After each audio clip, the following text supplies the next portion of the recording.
बातमी मनोज जरांगे संदर्भातली। मनोज जरांगे आजारी पडले, ते आंदोलनाआधीच सकुंड रुग्णालयात पोहोचले। मुंबईत होणारं आंदोलन त्यामुळे अनिश्चित आहे। तर मराठा आंदोलनाची पुन्हा एकदा हाक देण्यात आली होती। तर काही मराठा कार्यकर्त्यांनी, मनोज जरांगे समर्थकांनी आधी मुंबईत येऊन या आंदोलनाच्या पार्श्वभूमीवर पाहणी केली होती। मात्र अशात मनोज जरांगे आजारी पडले, त्यांना दवाखान्यात उपचारासाठी दाखल करण्यात आलेला आहे। त्यामुळे आंदोलनाचं काय असा प्रश्न आता उपस्थित होतो। सकुंड रुग्णालयात त्यांना दाखल करण्यात आलेला आहे। त्यामुळे मुंबईत होणारं हे आंदोलन आता अनिश्चित आहे। हे आंदोलन नेमकं कधी होणार, त्याची तयारी, या संदर्भातील प्रश्न अनुत्तरित आहेत।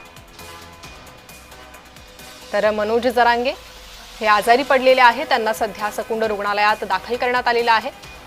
आंदोलनाआधीच या घडामोडी, याआधी मनोज जरांगे समर्थकांनी मुंबईत येत पाहणी केली होती आंदोलनाच्या पार्श्वभूमीवर। मात्र आता या आंदोलन कधी होणार या संदर्भात अनिश्चितता आहे।